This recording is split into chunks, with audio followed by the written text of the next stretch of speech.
인사드리겠습니다. 안녕하세요. 네, 안녕하세요. 자, 네, 어저께 우리 그 재고자산 봤죠? 재고자산 받고 오늘도 재고자산 마저 하고요. 거의 다 끝났어요. 이제 문제풀이 해볼 거예요. 그렇죠? 문제 풀면서 또 한번 확인을 해볼게요. 어제 배운 재고자산 한번 복습 한번 해볼게요. 복습 잘 들으셔야 돼요. 10분 정도 할 건데 잘 들어보세요. 일단 재고자산의 처음부터 했죠? 30페이지, 그쵸? 재고자산, 의의, 재고자산이란 키워드가 뭐예요? 판매, 그쵸? 판매를 위하여 보유하고 있는 상품, 제품, 그쵸? 또는 판매하기 위해서, 만들기 위해서 투입되는 원재료, 그 다음 만드는 과정 중에 있는 제공품, 반제품, 다 재고자산의 범위에 들어가는 거예요. 근데 우리는 상품만 잘 기억하면 되겠죠? 상품. 그래서 우리가 재고자산이라 함은 판매를 위하여 보유하고 있으면 다 재고자산이라고 그랬어요. 건물, 토지 이런 것도 판매를 위하여 보유하고 있으면 재고자산에 들어가야 된다. 그러니까 보유 목적에 따라서 우리 자산 구분한다. 이미 앞에서 많이 배웠죠? 뭐 주의하시고요. 분류 계정 과목은 뭐 상품 정도만 잘 보시면 될 것 같아요. 그렇죠? 그 다음에 미착품도 오늘 이제 배울 건데 그것도 좀 보시면 될 것 같고요. 재고자산 취득 시 회계 처리. 우리가 이 자산은 항상 취득 원가를 구하는 게 중요하다 그랬죠. 우리 취득 시 회계 처리. 취득할 때 취득가액을 구성하는 게 어떤 건지 더해줄 놈, 빼줄 놈을 잘 구분만 할 수 있으면 됩니다. 그렇죠? 당연히 매입가액에다가 그렇죠? 취득 부대 비용 있으면 더해줘야겠죠. 우리가 운송비 같은 거 생각하시면 된다 그랬어요. 그렇죠? 더해줘야 됩니다. 그렇죠? 그다음 빼준 애들도 있었죠. 처음에 팔았는데 반품돼서 돌아왔어. 아니 매입이니까 반품 줬어요. 반품 줬어. 응? 매입 환출이죠. 매입 환출 빼줘야겠죠. 당연히 총 매입에서 빼줘야 됩니다. 그다음 매입 애누리도 빼줘야겠죠. 환출과 애누리 차이는 뭐라 그랬어요?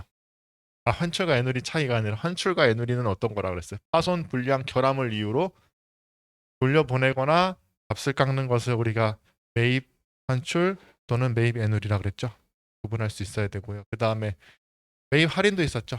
우리가 결제를 외상인데 결제를 좀 빨리 해주는 조건으로 좀 물건값을 깎는 거, 그거는 매입 할인이라고 했어요.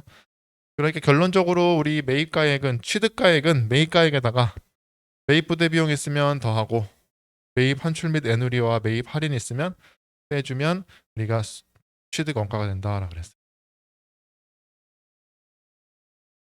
그 다음에 우리가 매출할 때도 요거 우리 요 좀 보자 그랬죠. 매출할 때 팔 때도 어 물건을 팔았는데 총 매출액에서 팔고 반품돼서 돌아왔어요. 매출 환입이죠. 그 다음에 팔았는데 파손 불량 결함을 이유로 값을 깎아줬어요. 그러면 총 매출액에서 조정을 좀 해줘야겠죠. 매출 환입 및 애누리를 빼주고, 그쵸? 그 다음에 매출 할인이 있으면 차감을 해줘야 된다. 거기까지 이제 이게 양쪽 거울 같은 거니까 그렇게 같이 다뤘다라고 말씀드렸어요. 그리고 우리 아까 재고자산 취득 시액의 처리에서 우리 매입 부대 비용에서 운반비 이거 좀 주의할 게 하나 있다 그랬죠. 운송비는 무조건 다 취득 부대 비용이 없는 게 아니다라고 그랬어요. 그렇죠? 이게 매입 시 운반비는 매입가액이 없는 건데 판매 시 운반비는 얘는 판관비에 비용 처리해야 된다 그랬어요. 운반비로 비용 처리해야 된다라고 그랬어요. 기억나시죠? 그래서 운반비라고 다 비용 처리하냐, 뭐 취득가액이 없냐 이런 게 아니라 매입 시 운반비는 취득 원가에 없고 판매 시 운반비는 비용 처리한다. 예를 들어서 뭐 문제 나오는 거는요. 실무 문제 나왔던 거는 퀵비 있죠. 퀵비. 그래서 이런 게 나와요. 우체국 그 송장 있죠. 송장 그대로 보여주면서 다음 회계 처리해 보시오. 그러면 여러분 뭘 찾아야 돼? 이게 매입 시인지 상품 매출 시인지 그거를 지문에 찾아야 돼요. 우체국 택배 송장이 딱 나온다고. 또 운반비가 얼마 발생했다라고 나온다고. 근데 이게 그냥 송장 딱 보면서 운반비, 판관비, 운반비 이렇게 처리하면 되는 게 아니라고요. 이게 언제 발생한 운반비인지 꼭 구분하셔야 된다라는. 나중에 한번 풀어볼게요. 됐죠? 자, 그래서 우리가 재고자산 취득 시와 판매 시 회계 처리할 때 이렇게 더하고 뺄 놈들만 잘 기억해 주시면 되고요. 그 다음에 33페이지에 매출 원가 회계 처리인데요. 매출 원가 회계 처리는 12월 31일에 기말에 분기 어떻게 된다 그랬어요? 거기 33페이지에 가운데 있는 매출 원가 회계 처리 해가지고 있는 대변의 상품으로 빠지고, 그쵸? 대변의 상품이 빠지고 차변이 매출 원가 되는 회계 처리를 해야 돼요. 그쵸? 그러면은 얘는 기말에 한 번에 한다 그랬죠? 기말에 한 번에 하는 거예요. 그래서 우리가 이제 요거 그렸잖아요. 그쵸?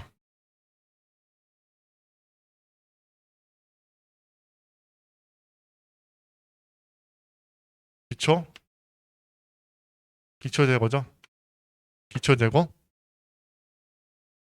단기 매입액? 단기 매입액인데 무슨 매입액이에요? 순매입액 해야겠죠? 순매입액. 순매입액. 기초재고에 단기 순매입액 올해 그러니까 기초에 작년 말에서 넘어온 기초재고에다가 올해 총 판매된 거, 총 매입한 거, 매입한 금액을 어 취득 부대 비용 더하고 매입 애누리 환출 그 다음에 매입 할인 다 조정해가지고 나온 걸 더한 걸 우리가 뭐라 그랬어요? 이거를 판매 가능액이라고 했죠. 판매 가능액은 결국은 뭐예요? 이 두 개는 결국은 어떻게 되는 거예요? 팔리던지 남던지 둘 중에 하나라 그랬죠. 기본 가정이 팔리던지 남던지. 그래서 남은 거는 기말 재고라고 그랬고 팔린 거는 우리가 뭐라 그런다? 매출원가라고 그런다.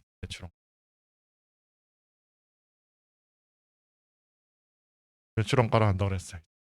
근데 이 매출원가를 직접 구하는 게 아니라 우리는 지금 요거 기초 재고에 단기 매입액을 더한 거에다가 기말 재고를 빼줘서 매출원가를 구한다. 요렇게 알아두시라고 그랬죠. 그래서 우리가 매출원가를 구하는 방법은 이 기말 재고액을 확정하는 과정이다. 이렇게 말씀드렸어요. 그렇죠? 요거 기말 재고액을 확정하는 게 결국 매출원가 구하는 거다. 기말 재고가 확정되면 아까 본 대로 우리 분계가 12월 31일 분계가 어떻게 나와야 된다. 나간 것만큼 상품이 대변으로 빠져야겠죠. 대변이잖아요. 상품 대변으로 빠지고 차변에 얘가 매출원가 이렇게 된다 그랬죠.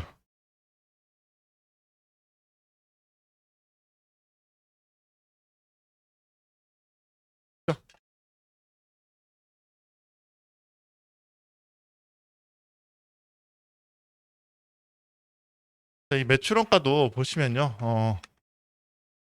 매출액에서 매출 원가를 빼주는데 이 손익계산서에 매출 원가를 빼준 요게 이렇게 들어오는 거죠. 이 매출액은 여기서는 모른다 그랬어요. 이건 따로 매가로 보는 거예요. 팔린 거에 얼마에 팔았냐 매가로 보는 거고요. 매출 총이익 이렇게 나오는 거예요. 기말 재고는요. 기말 재고는 수량과 단가로 우리가 나타낼 수 있는데 수량을 결정하는 방법 계속 기록법이 있었고요. 그렇죠? 실지재고조사법이 있었고 이 두 개를 같이 하는 혼합법이 있었죠. 단가는요. 개별법이 있었고 선입선출법, 후입선출법, 평균법 이렇게 있었죠. 이동평균, 총평균 이렇게 있었죠.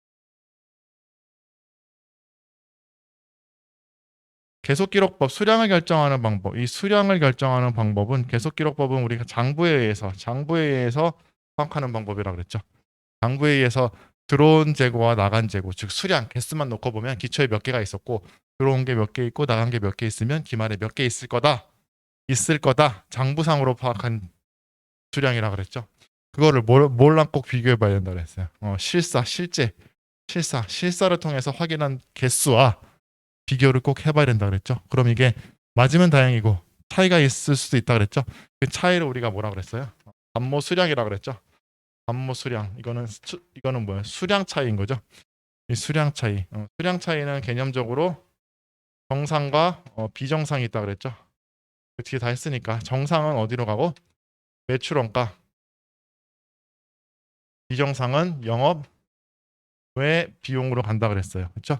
정상적인 부분은 예상된 부분, 비정상적인 부분은 예상을 초과한 컨트롤 잘못해가지고 나온 그 비용이다. 영업의 비용. 계정 과목은 재고자산 감목 손실이라는 계정 과목이 나와야 된다라고 했어요. 그렇죠?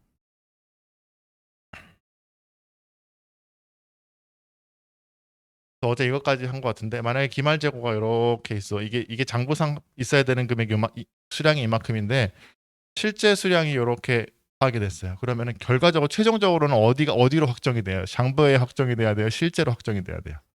실제로 확정이 돼야겠죠. 그러면은 결국 장부상에 이만큼 처음 요 큰 내용이지만 실제로는 이거밖에 없다. 그럼 최종적으로는 요 수량으로 확정이 돼야 될 거예요. 실제 있는 걸로. 그렇죠? 그럼 이 없어진 거 요거는 요만큼 있죠. 없어진 수량은 얘는 없어졌으니까 상품이 나가면서 뭔가 비용 처리돼야 돼요. 상품이 나가면서 없어진 것만큼 비용 처리돼야 되는데 없어진 것 중에 일부 정상적인 부분은 이게 정상이다 그러면 요만큼은 뭐다? 매출원가. 그냥 매출원가에 붙여가지고 가는 거고요. 요만큼이 비정상이다 그러면 비정상 부분이다. 그럼 요 빨간 부분은 어떻게 되는 거예요? 얘는 영업의 비용으로 손익계산서로 가는 거예요. 그러니까 손익계산서로 가는 요 없어진 요만큼은 요것도 다 손익계산서로 가는 거예요. 비용 처리된다고 없어진 거. 이해되시겠어요? 원래 이게 어제 끝부분에 한 거였어요. 그렇죠? 끝부분에 한 거. 원래 매출원가 이거는 팔려서 매출원가 된 거죠. 이거는 팔려서 매출원가 된 거고 이건 없어진 건데 정상적으로 없어진 건 어쩔 수 없는 거 매출원가로 들어가는 거고요. 비정상적인 거는 어디로? 영업의 비용으로 손익계산서로 가는 거고 재무상태표에 표시되는 기말 재고자산의 수량은 요걸로 확정이 되는 거예요. 밑에 실제 만큼 실제만큼은 장부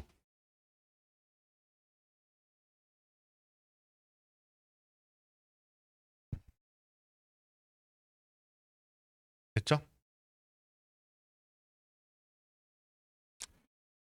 그 다음에 요거 문제 풀기 위해서 요것도 조금 추가를 한번 해볼게요. 자, 요것도 이제 최근에 이렇게 문제가 잘 나와요. 매출액이 100이에요. 예를 들어서 매출액이 100이고 매출원가가 예를 들어서 60이야. 매출원가가 60. 매출원가가 60이면 매출 총익이 얼마가 되겠어? 40이 되겠죠? 이럴 때 이 비율 매출 원가율은 얼마일까요? 매출 원가율 매출 원가율 여기서 막 손익계산서 말하는 원가율 매출 총이익률 손익계산서 말하는 율은요 다 매출액 대비예요. 매출액 대비 매출액이 100일 때 매출 얼마 원가율 그럼 매출 원가가 얼마냐 그쵸? 그 다음에 매출 총이익률 그러면은요 매출액이 100일 때 매출 총이익이 얼마냐 다 매출액 대비예요. 매출액 기준이에요. 매출액 기준. 그러면은 이거는 몇 프로? 매출 원가율은 얼마예요? 매출 원가율. 그렇죠. 매출 원가율은 여기서 60%라는 거예요. 60 나누기 100. 다 매출액으로 나눠주면 된다고요. 매출액으로. 그럼 매출 총이익률은 얼마예요? 이거는. 매출 총이익률은 40이라는 거 알 수 있죠? 굳이 식을 안 내도 되겠죠? 그러니까 매출이 100일 때 이게 얼마냐? 뭐 이런 관계를 매출 총이익률, 이건 매출 원가율 이러는 거예요. 이해되시겠어요? 그런 요 표현도 뒤에 객관식 문제를 이제 요즘 추세 풀려면 이렇게 아셔야 돼. 그래서 이것도 알아두세요. 무슨 손익계산서에서 매출 원가율, 영업이익률, 매출 총이익률 다 뭐다? 매출액에 대비해서 얼마 이런 거예요. 그러니까 즉 매출액으로 나눠주면 돼.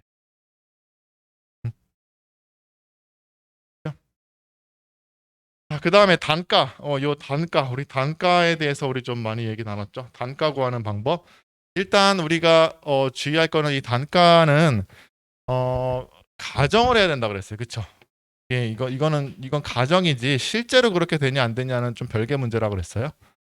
가정. 그거를 원가 흐름의 가정이라고 그랬죠. 우리가 원가 흐름의 가정. 여기 있는 거 방법을 선택해서 적용할 수 있어요. 회계 정책에 따라서. 우리 회사는 1번 할게요. 2번 할게요. 3번 할게요. 정할 수 있다라는 거예요. 그렇죠? 한 번 정했으면 일단 특별한 이유가 없으면 한 번 정했으면 쭉 가야 돼요. 그래서 우리가 질적 특성에서 비교 가능성 있었죠. 비교 가능성. 비교 가능성의 두 가지가 있었죠. 기간 간 비교 가능성과 기업 실체 간 비교 가능성. 기간 간 비교 가능성이 담보되려면 어떻게 된다 그랬어요? 일정한 회계 정책이 일관성 있게 적용돼야 된다 그랬죠. 올해는 선입 선출했다가 내년은 후입 선출했다가 그 다음에는 개별별도 이거 돼요 안 돼요? 안 돼요, 그렇죠? 일관성이 떨어지니까 안 되고 그 다음에 기업 실체 간 비교 가능성은요, 그렇죠? 어느 정도 업종이 비슷하면 동일한 회계 정책을 적용해 줘야지 그냥 동일 선상에서 비교를 할 수 있다라는 거예요. 무슨 얘기인지 아시겠죠?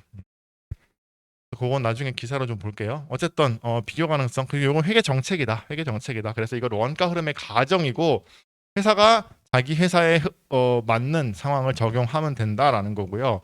따라서 개별법은 이건 1대1이었죠. 1대1. 얘는 1대1. 얘는 1대1이에요. 그래서 뭐 그냥 1대1 매칭하는 거, 뭐 귀금속 뭐 이런 거에 좀 잘 쓰일 거예요. 그렇죠? 소량의 고가.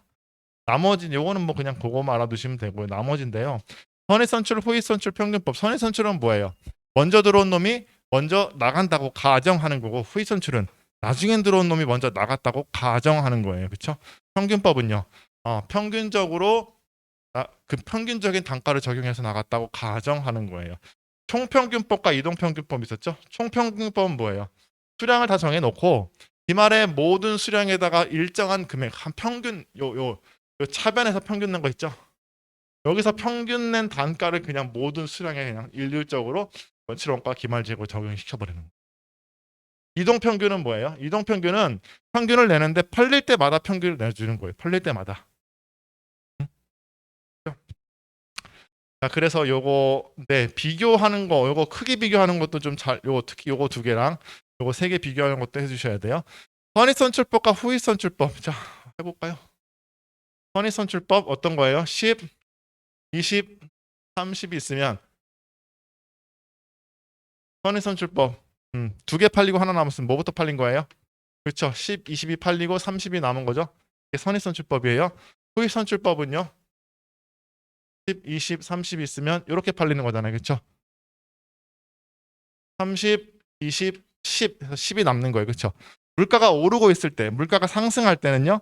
물가가 상승한다고 가정할 때는 선입선출법의 기말재고자산이 후입선출법의 기말재고자산보다 항상 큽니다. 왜냐하면 최근에 구입한 자산이 남게 돼 있어요.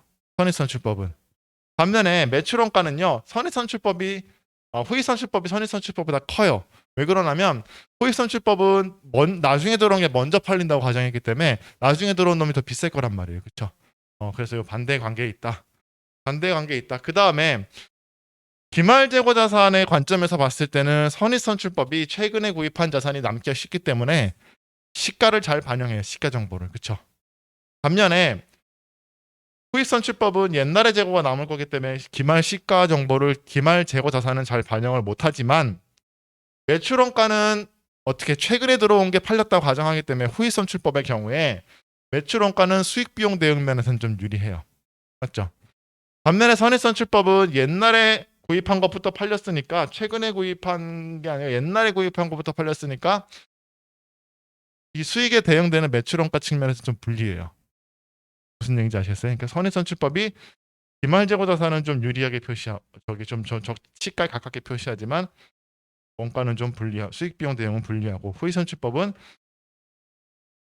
수익 비용 대응 면에서는 유리하지만 기말 재고 자산의 시가 정보를 담기에는 좀 불리하다. 뭐 그렇게도 좀 알아두시고.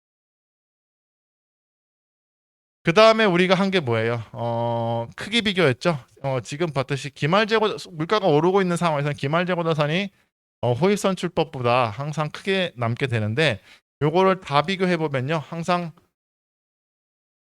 선이총 후에 어떤 그 배열은 변하지 않는다 그랬죠. 기말재고 자산의 방향은 이렇게 될 거예요. 그렇죠? 기말재고 자산의 크기의 방향은. 물론 요거 이렇게 할 수도 있어요. 그 다음에 그러면 기말재고 자산이 커지는 게 선입선출인데 저기 매출원가는 반대가 되겠죠. 반대. 매출원가는 반대가 돼야 돼요. 그럼 당기순이익은 또 반대가 되니까 다시 기말재고 자산 크기랑 같겠죠. 무슨 얘기인지 아시겠어요? 그렇게 해가지고 하되 선입선출법과 후입선출법만 비교를 하면 가운데 여기 정해지니까 없을 거다라고 드렸어요.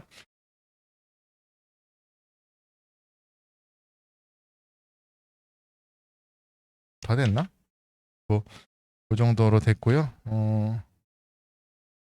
우리 그 오늘 재고자산 감모 손실과 평가 손실인데 그거 다시 한번 해서 시작을 빨리 해가지고 자 요거 좀 지워도 되겠죠? 그게 이제 어제 한 내용에 다예요. 할 게 없나? 요것도 우리 뭐 다 아시겠지만 이 매출액도 뭐예요? 순매출액이에요. 순매출액. 그러니까 아까 뭐 매출 환위, 매출 애누리, 매출 할인 뭐 있으면 여기서 조정해줘야 되는 거. 그 다음에 이거 순위 의미가 뭐예요? 매입 환출, 매입 애누리, 매입 할인, 취득 부대 비용 있으면 다 여기서 조정해줘야 된다는 얘기예요. 아시겠죠? 이따가 문제 풀어볼 거예요. 오케이, 좀 지우겠습니다.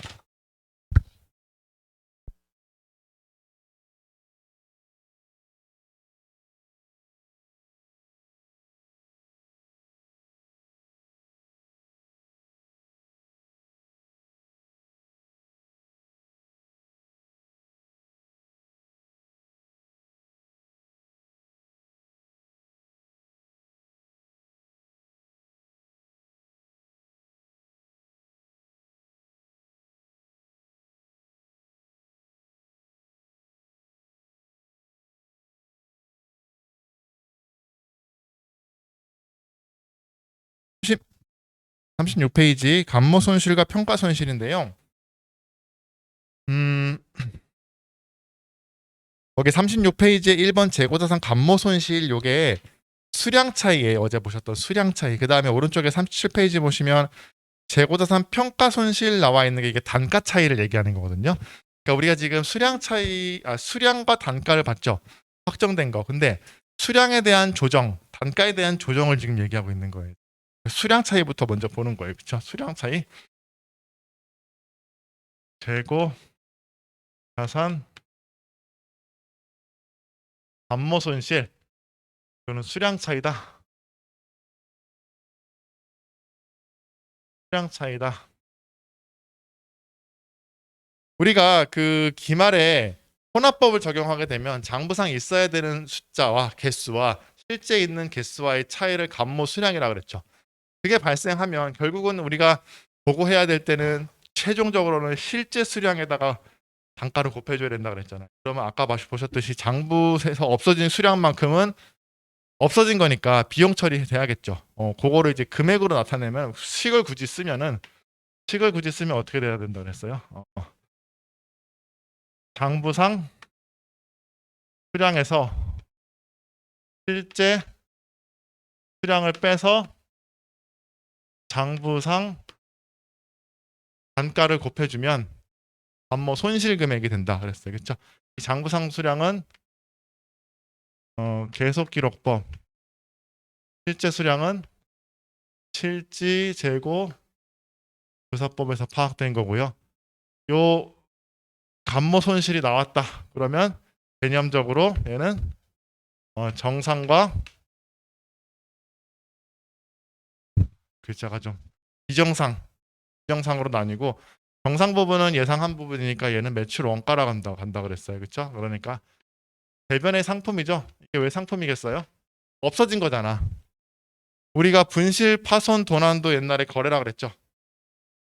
상품이 지금 없어진 거죠. 지금 있어야 되는데 없어진 거잖아. 그러니까 상품은 감소로 처리해야 돼요. 맞죠? 그리고 차변인데 정상 부분은 뭐다? 매출 원가.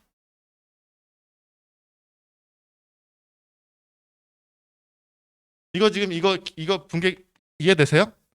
없어진 거야. 상품이 없어졌어. 팔려 나간 게 아니지만 없어져. 어쨌든 창고 밖으로 나갔어. 없는 거야. 지금 실제 빈 거야. 장부 있어야 되는데 없어. 그러니까 지금 상품 대변으로 감소시키고 얘는 뭐다? 매출 원가. 그 다음에 예상하지 못한 부분 있죠? 얘도 없어진 거 맞죠?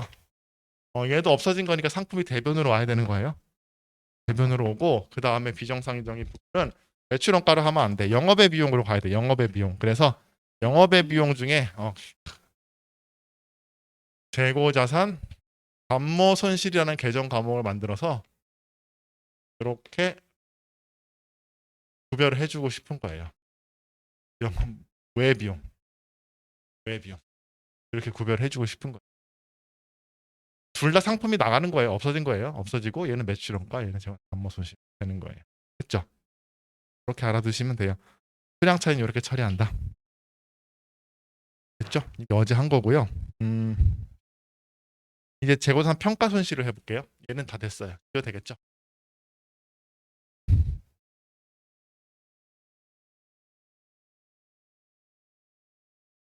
얘는 수량의 차이가 발생했을 때고요. 평가 손실은요. 단가에 대한 얘기거든요.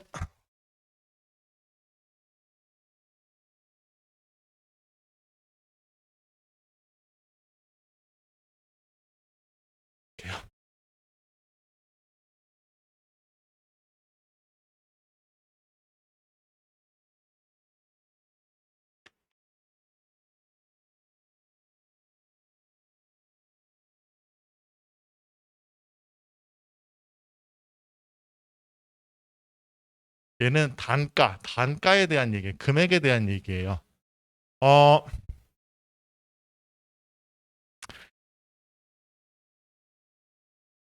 평가라고 하면 우리 앞에서 주식할 때 평가 있었죠. 평가하면 항상 비교했잖아요. 그렇죠?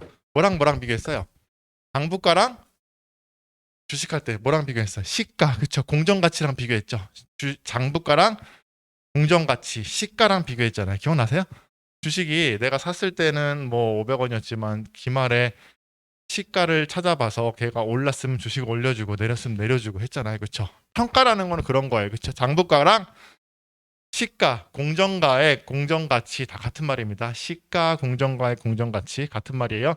얘를 비교해서 업해주고 다운해주고 그렇죠? 올려주고 내려주고. 단기 매매 증권은 단기 매매 증권 평가 이익 평가 손실했고 매도 가는 증권은 매도 가는 증권 평가라는 거는요. 그래서 장부가액이랑 시가랑 비교해 주는 건데 얘는 좀 특이한 평가를 해요. 재고자산의 경우는 좀 특이한 평가를 해요. 일명 저가법이란 평가를 하거든요. 특이한 애예요. 한번 얘기하는 거 들어보세요. 일단 개념만 이해하면 돼요. 내가 물건을 팔겠다고 100원에 사왔어요. 물건을 팔겠다고 100원에 사왔어. 잘 들으셔야 돼요. 물건을 내가 팔겠다고 100원에 사왔어. 그러면 얘를 팔면 100원보다 비싸게 팔까요? 싸게 팔까요? 당연히 비싸게 팔겠지. 무슨 얘기인지 아시겠어요? 100원에 사왔으면 이윤을 붙여가지고 150원에 팔든 120원에 팔든 비싸게 팔아야 되잖아요. 그렇죠? 비싸게 판다는 거는 시가가 그렇게 형성돼 있다는 얘기죠. 내가 100원에 사왔으면 150원에 팔 수 있는 시가가 형성돼 있어야지 150원에 팔 수 있는 거잖아요. 근데 내가 100원에 사왔는데 이게 지금 물건이 팔리는 게 똥값이야. 100원에 사왔지만 100원에 아무도 안 사. 시가가 80원이야. 뭐 그런 경우도 있을 수 있잖아요. 흔치 않는 경우지만. 이해되세요? 반도체 같은 경우 그런 거 많아요. 반도체 만들 때 내가 삼성전자에서 열심히 만들었어. 삼성전자에서 10,000원에 만들었어. 에? 램을 만들었다고 쳐요. 근데 2기가 4기가 램을 막 비싸게 만들었어. 지금 막 32기가 나오고 있는데. 이전에 그러니까 만들었던 원가보다는 얘가 시가가 뚝뚝 떨어질 수 있겠죠. 왜냐하면 공급이 많아지고 막 그러면 시가라는 건 언제든지 떨어질 수 있는 거잖아요. 무슨 얘기인지 아시겠어요? 정상적인 케이스는 어떤 케이스다? 장부값보다 시가가 위에 있는 케이스예요. 항상. 이해되세요? 정상적인 케이스는 그러니까 장부가보다 시가가 위에 있는 케이스는 정상적인 케이스고 장부가보다 시가가 떨어져 있는 케이스는 상당히 위험한 케이스. 그러니까 손해보는 케이스. 팔면 팔수록 손해보는 케이스예요. 무슨 얘기인지 아시겠어요? 그러면 재고자산이라는 거는요. 우리 주식과는 다르죠. 주식은 이득 보거나 손실 보거나 뭐 어느 쪽에도 발생할 수 있지만 재고자산이라는 거는요. 기본적으로 가지고 있을 때 정상적인 상황. 100원에 가지고 있지만 예를 들어서 시가가 150원이다. 그러면 정상적인 상황에서는 이 50원은 언제 실현이 돼요? 그렇죠. 판매할 때 50원이 내가 이득을 얻는 거예요. 맞죠?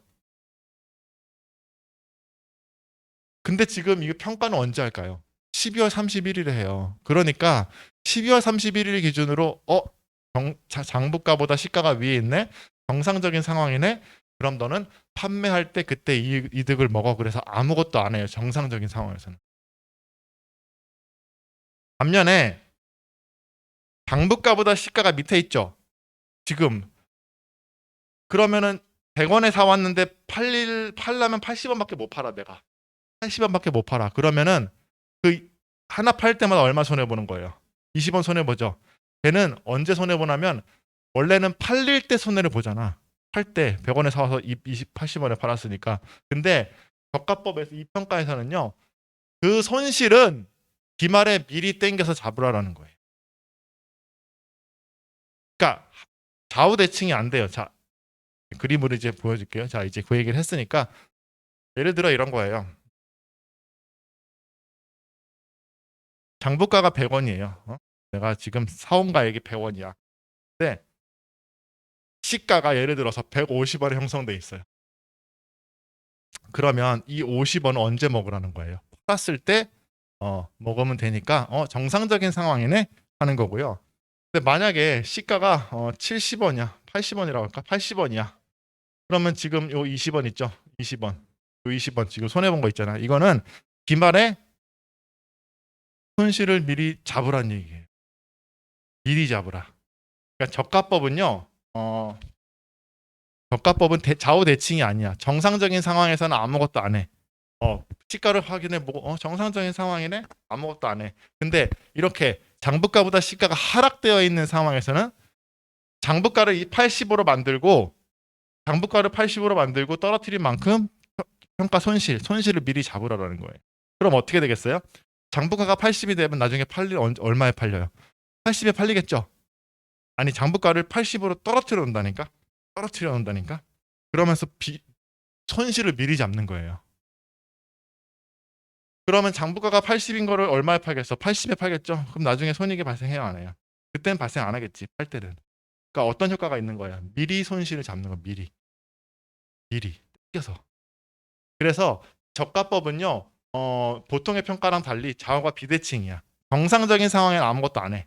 비정상적인 이런 시가가 장부가 밑으로 하락돼 있는 상황에서만 뭔가를 해주는 평가 방법이에요. 얘를 굳이 뭐 식으로 쓰면은 이렇게 써요. 장부가랑 시가를 비교해서 작은 값을 취한다는 거죠. 자, 그럼 예를 들어서 장부가가 100원이에요. 잘 보세요. 이거는 미는 작은 값, 둘 중에 작은 값을 취하라는 거거든요. 장부가가 100원이고 시가가 150원이면 이거 얼마 나와야 되는 거예요? 뭐가 작아요? 100이 작죠? 그럼 그냥 100 그대로 두는 거예요. 100이니까. 근데 장부가가 100원인데 시가가 80원이야. 그럼 뭐가 작아요? 얘가 작죠? 그럼 80을 만들어줘야 된다는 얘기예요. 이 시가란 얘기예요. 그래서 저가법은 어떻게 한다? 정상적인 상황, 즉 장부가보다 시가가 위에 있는 상황에서는 아무것도 안 하고 그냥 좋은 상황, 정상적인 상황이네. 그리고 넘어가고 장부가보다 시가가 밑도는 상황 있죠. 아주 지금 안 좋은 상황. 그때에서만 장부가를 시가로 조정해 준다. 대칭이 아니다. 그걸 일단 이해하셔야지 돼. 됐죠?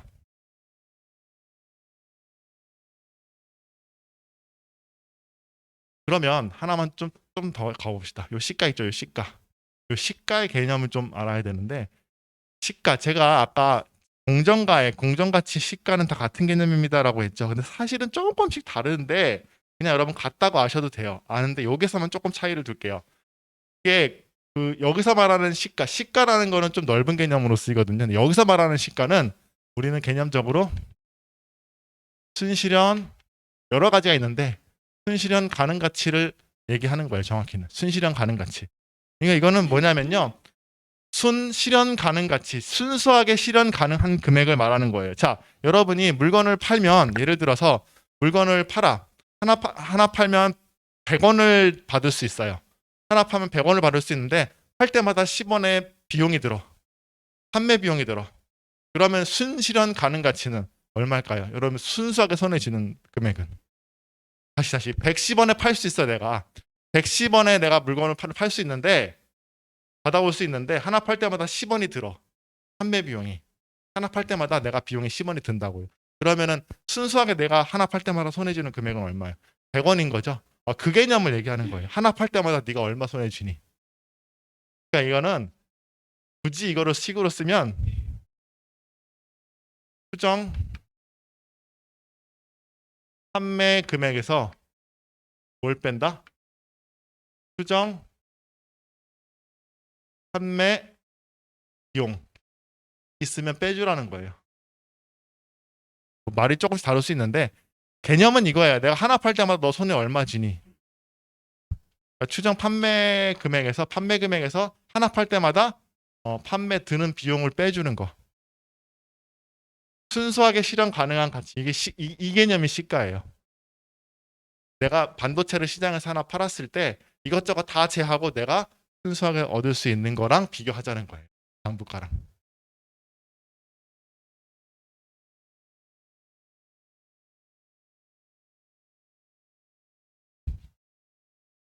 나중에 문제 한번 풀어볼게요. 됐어. 그러면은 기말에 가서 재고자산은 기말에 가서 장부가액이랑 항상 시가랑 비교해보고 시가가 뭐냐, 여기서 시가가 뭐냐, 하나 팔았을 때 내가 손에 얻을 수 있는 금액을 줄 수 있는 금액을 시가라고 하고, 그게 장부가보다 위에 있으면 정상적인 상황이니까 아무것도 안 하지만 장부가보다 밑에 있으면 뭔가를 해줘야 된다라는 거예요. 그 뭔가 해주는 걸 보여드릴게요. 어떻게 해야 되냐면요, 우리가 평가할 때, 우리 주식도 평가할 때 어떻게 했어요? 주식을 다운 시키려면은 단기 매매증권이면 단기 매매증권을 대변으로 뺐죠. 그리고 차변에 단기 매매증권 평가 손실 이렇게 했잖아요. 똑같아요. 장부가액 만약에 예를 들어서 이렇게 칩시다. 적합법 해가지고 장부가가요. 장부가가 100원인데 시가가 80인 상황을 한 가정해 볼게요. 장부가가 100원인데 시가가 80이야. 그럼 이거 잘못된 상황이에요? 정상적인 상황이에요? 잘못된 상황이죠. 20만큼 까야 되는 거죠. 그럼 어떻게 해야 된다? 대변에 상품 20 까고 여기에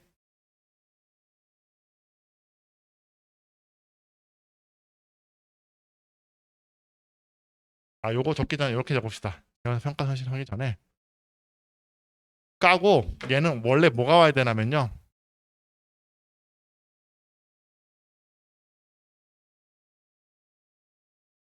이런 붕괴가 와야 돼요. 이런 붕괴가 이게 뭐예요?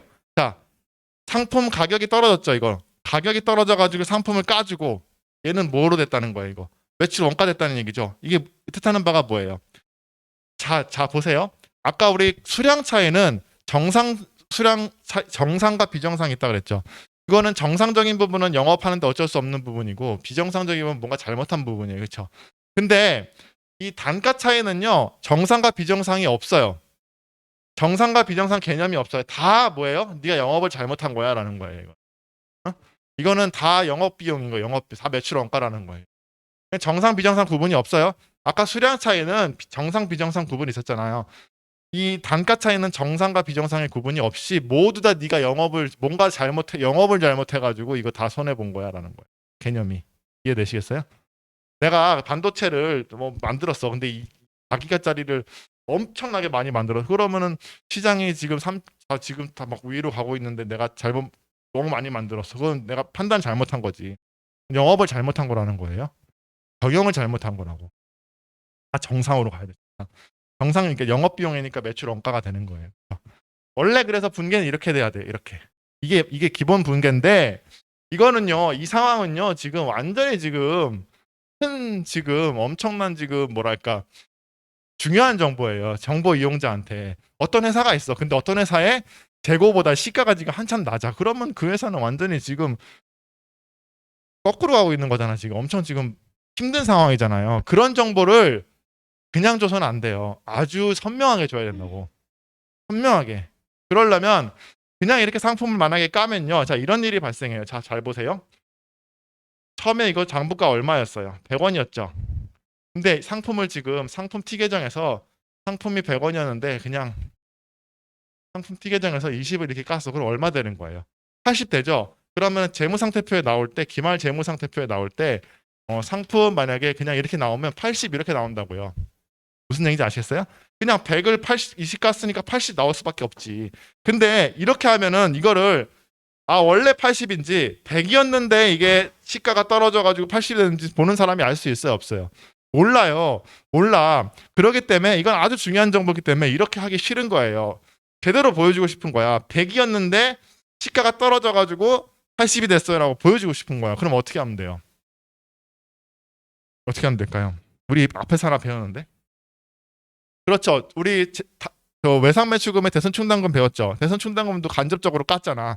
이것도 마찬가지예요. 직접 까지 않고 상품 직접 까지 않고 재고자산 평가 충당금이라는 계정 과목을 써가지고 이거는 무슨 계정이에요? 자산 마이너스 하는 계정이에요. 써서 간접적으로 까주겠다라는 거예요. 그러면 어떻게 되는 거예요? 상품을 직접 까요, 안 까요? 직접 안 까죠?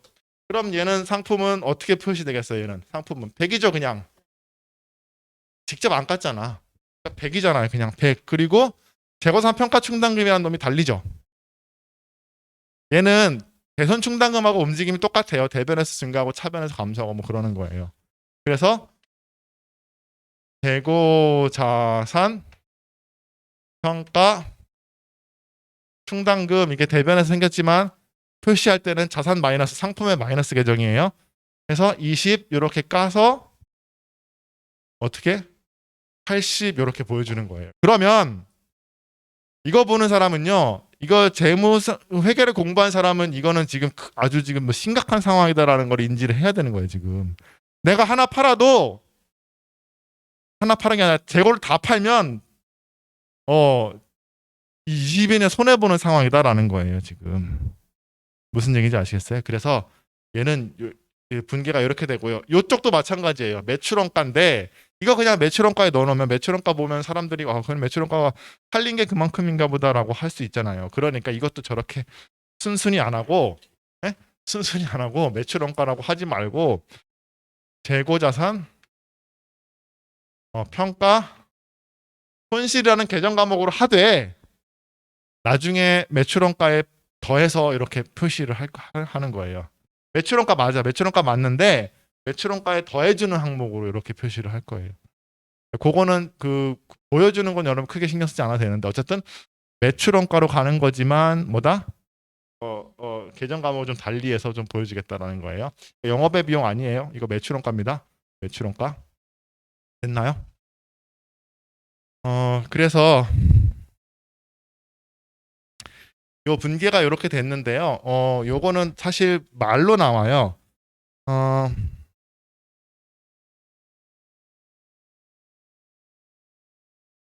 일단 거기부터 37페이지에 재고자산 평가 손실의 그 박스 안에 좀 볼게요.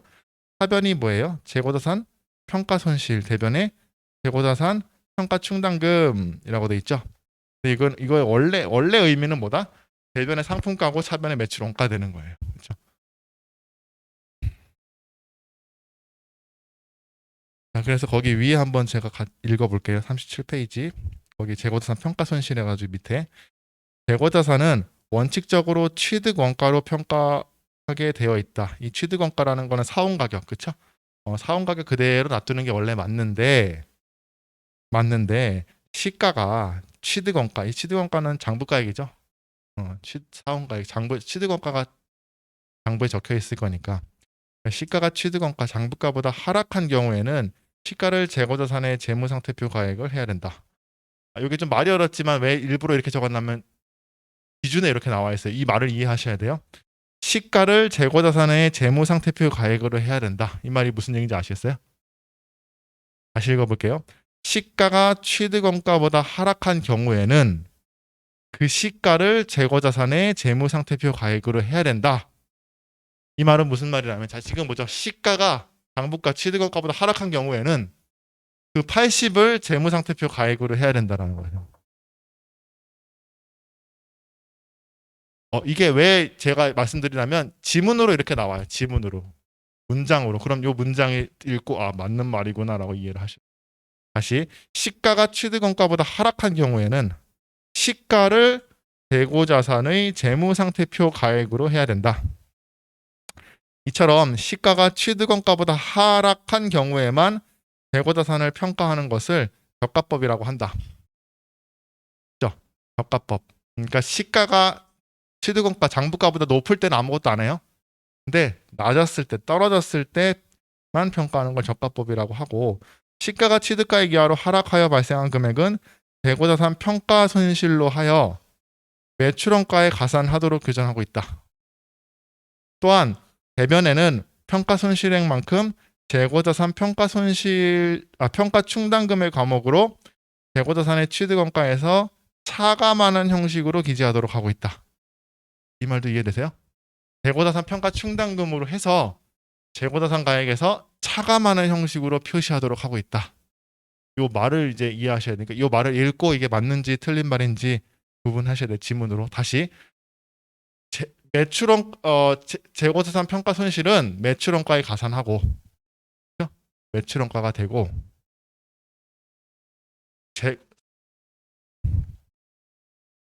대변에는 평가 손실액만큼 재고자산 평가 충당금으로 해서 상품에서 빼주는 형식으로 표시하라. 직접 빼지 말고 빼주는 형식으로 표시하라. 어렵죠? 아마 어려우실 거예요. 네, 어려워요. 이게 이게 빨리빨리 이게 연결이 안 될 거예요. 제가 알아요. 왜냐하면 말이 지금 새로운 말들이 너무 많이 튀어나왔어. 외계어야 그냥. 뭐 평가 충당금이니 뭐니. 근데 그걸 조금 넘어서셔야 돼요. 계속 제가 반복해서 말하는 이유도 그거를 조금 익숙해지면 그 말이 이해가 되는데 말이 어려워서 그래. 순실형 가치는 취득원가는 조금만 넘어서면 돼. 됐죠? 근데 큰 그림은 아시겠죠? 취지. 저가법이라는 거는 시가가 장부가액 밑으로 떨어졌을 때만 하는 거고 이 시가는 하나 팔았을 때 손해질 수 있는 금액을 얘기하는 거고 회계 처리는 매출원가에 가산하는 거고 상품에서 직접 가지 말고 충당금으로 간접적으로 간다. 이게 핵심이에요. 됐죠? 네. 자, 그 다음에 거기 3조 밑에 있죠? 재고상 감모 손실과 평가 손실. 요 참조가 아까 수량 차이랑 단가 차이를 좀 연결해줘, 링크해주는 거거든요. 그걸 좀 볼게요. 지워도 될까요? 네.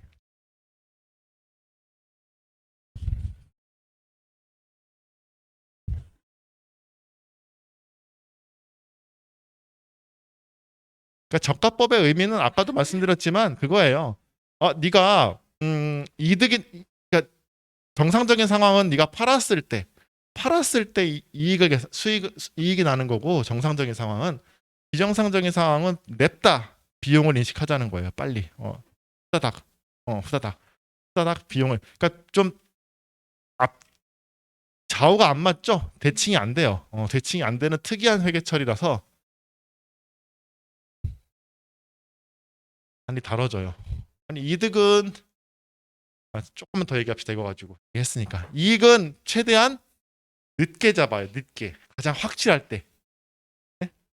이익은 최대한 확실할 때 잡아요. 회계는 언제? 최대한 확실할 때가 언제예요? 팔았을 때. 아까 시가가 100원이고 아니 장부가가 100원이고 시가가 150원이었잖아. 그러면 50원 내가 이득 날 게 지금 보이죠? 보여도 기말에 안 잡고 언제 한다? 팔았을 때 내가 이익을 잡아. 최대한 늦게 천천히 잡아. 반면에 손실은 저가법에서 봤죠? 손실은 내가 손실 날 것 같아. 그러면 아직 손실 난 거 아니죠? 안 팔았으니까. 근데 지금 시가랑 비교해 보니까 내가 지금 팔면 손해 볼 상황이잖아. 그럼 어떻게 되는 거예요? 미리 비용 잡는 거예요. 미리. 그거를 우리가 어려운 말로 보수주의라고 그러거든요. 보수주의. 정치에서 이 보수당 뭐 국민의힘 이런 게 아니라 이 보수주의는 보수적으로 회계 처리하는 거예요. 그러니까 회계는 보수주의예요. 선택이 가능하다면 좀 더 재무적 구조를 견고히 하는 관점에서 회계 처리를 해요. 이익은 최대한 늦게 잡고 손실은 최대한 땡겨 잡고 자산은 최대한 적게 잡고 부채는 최대한 많이 잡고 그게 이제 몇 개 나오는데 부채 배분 몇 개 더 나오는데 첫 번째 나온 거예요. 저가법. 이익은 팔릴 때 잡고 손실 날 것 같으면 미리 땡겨 잡는 거. 요 단어도 좀 기억해 두세요. 보수주의.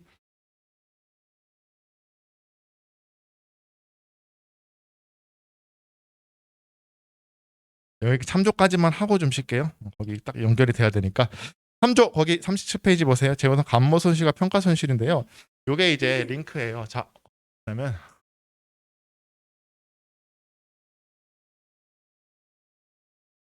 왼쪽이 그 바둑판 모양 있죠? 6개 돼 있는 거. 바둑판 모양이 6개가 있는데 거기 그 보시면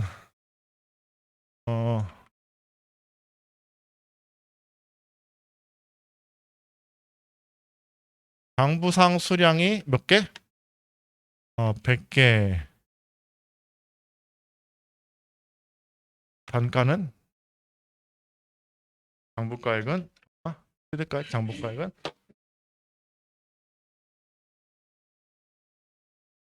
얼마냐? 20원? 20원이 있는데 실제 수량 이거는 얼마라는 거예요? 80개라는 거죠. 그러니까 장부 수량은 얘는 계속기록법에 의한 파악된 수량이고 실제 수량은 뭐예요? 실질재고조사법이죠. 그거랑 얘도 뭘 곱해? 실제 수량에도 뭘 곱해야 돼요? 얘도 장부가액. 단가는 항상 장부가액이죠. 2번 이렇게 되는 거예요. 결국은 이게 지금 무슨 얘기를 하는 거예요? 지금 수량 차이가 발생했다는 얘기죠. 수량 차이가 몇 개 발생했다는 얘기요. 20개 발생했다는 얘기잖아요. 그런데 장부 수량에 20원을 곱한 이거는 금액이 얼마예요? 이거는 2,000원? 그렇죠? 100개가 20원이면 2,000원인데 지금 실제 있는 거는 얼마치가 있는 거예요? 금액으로 치면 1,600원 있는 거잖아요. 1,600원. 이렇게 된 거잖아요. 무슨 얘기인지 아시겠어요? 요거 지금 차이가 얼마 났어요? 400원에 마이너스 났죠? 400원에 마이너스 났잖아요. 세모하지 말고. 요게 지금 이게 뭐예요? 수량 차이 금액인 거죠? 감모 손실 금액이잖아요. 감모 손실 금액. 금액은 다 장부가액 곱해줘야 돼요. 그렇죠? 그럼 요 400은 개념적으로 뭐다? 정상과 비정상으로 나뉘는데 거기 나눠놓은 거 정상 감모는 100원이고 비정상 감모는 300으로 제가 해놨죠. 그거는 그냥 제가 임의로 나눠놓은 거예요.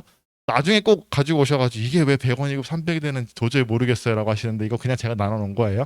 100원, 300원은 100원이 정상이고 300원이 비정상이라고 하면 이건 어떻게 크게 처리한다? 상품 300원, 상품 100원은 정상은 뭐다? 매출원가고 이거는 뭐다? 매출원가 100원이고 비정상적인 부분은 얘도 상품인데 300원. 얘는 그렇죠. 재고자산 감모 손실 300이다. 이렇게 정상과 비정상 나뉜다라는 거예요. 정상. 자, 이거는 수량 차이죠. 수량 차이. 자, 그러면 그 다음에 수량이 어디로 확정이 될까요? 장부 실제로 확정이 되죠. 그래서 지금 1,600원이야 라고 확정을 하려고 했는데 뭐 해야 돼요? 이제 단가 차이가 있는지 봐야겠죠. 장부상 20원이 시가랑도 비교를 해줘야 돼. 시가. 이제 숫자는 확정이 됐어. 얘로 숫자는 80개로 확정이 됐어. 근데 이 20원이 시가랑 비교해가지고 시가가 혹시나 떨어지지 않았는지 확인해야 돼요. 봤더니 시가가 지금 얼마예요? 10원이죠. 이 10원은 요 10원은요. 10원이고 시가가 만약에 30원이면 그때는 아무것도 안 해요.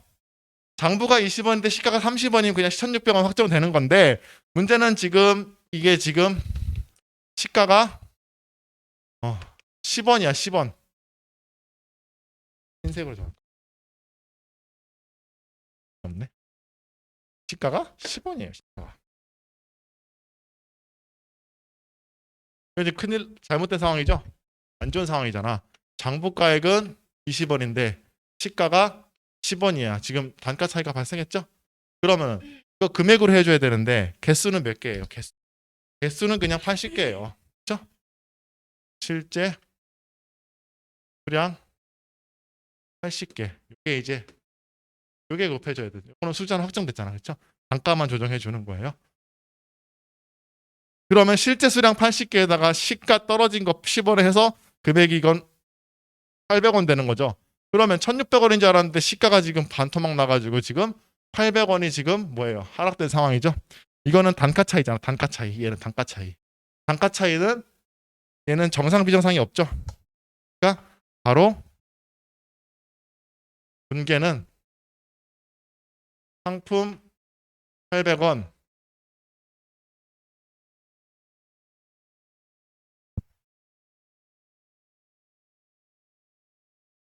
매출원가 800원 이렇게 하고 싶은데 상품 까면서 요거 지금 매출원가 하고 싶은데 이렇게 하지 말고 매출원가라는 계정 과목을 직접 쓰지 말고 재고자산 평가 이건 평가예요. 이건 감모고 평가 손실 800원 해주고 상품도 직접 까지 말고 재고자산 오늘 글씨가 아주 날라간다. 평가 충당금 자산 마이너스죠. 이렇게 해주라라는 거예요. 그러면 결론적으로 요거를 좀 잘 요걸 이해하셔야 되는 거야. 처음에 시작할 때는 장부 수량이 지금 100개였죠. 그리고 장부 단가를 20원으로 했는데 수량 차이에 있어서는 장부 가액을 곱해주는 거고요. 그렇죠? 곱해줘서 그 차이 그거 발라낸 게 지금 400원을 발라낸 거고요. 그렇죠? 그 다음에 수량을 80개 확정한 다음에 요 장부 가액이 떨어진 거. 그렇죠? 요거를 해서 10원 떨어진 거 800원을 확정을 해서 수량 차이와 단가 차이로 발라낸 거예요. 최초에 지금 장부 수량 100개, 장부 가액 20원이 있었는데 결국은 실제 수량과 시가로 800원으로 떨어진 거잖아요. 그렇죠? 요거 2,000원에서 800원 떨어진 것 중에 400원은 수량의 차이고 요 800원은 뭐다? 단가 차이다. 이렇게 발라낸 거예요. 아시겠죠? 그러니까 요 장부가 요 저가법을 적용하는 건 확정된 실제 수량에 적용돼야 되는 거예요.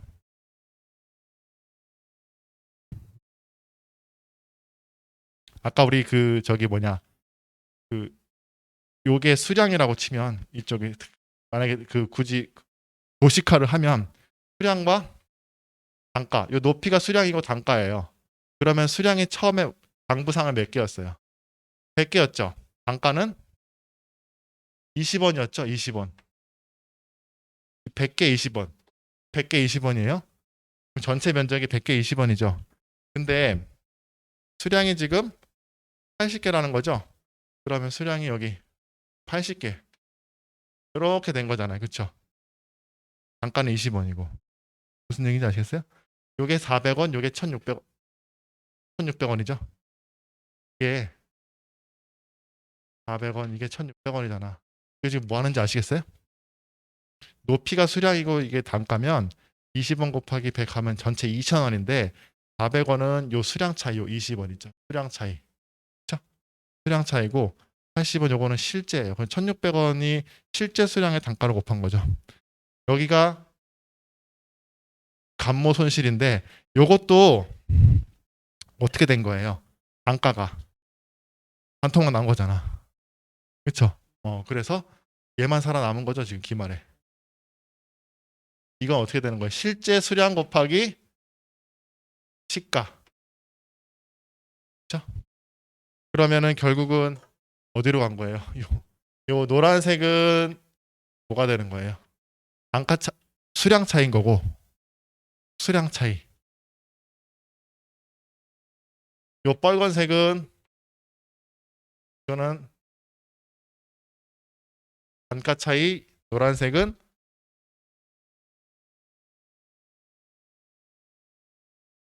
수량 차이.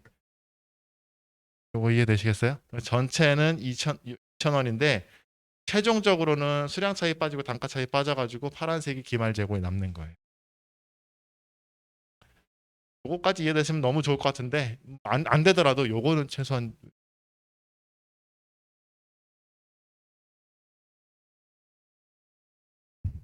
자, 네. 설명이 길어졌는데 잠시 쉬었다가 나머지 이어서 할게요. 쉬었다 하겠습니다.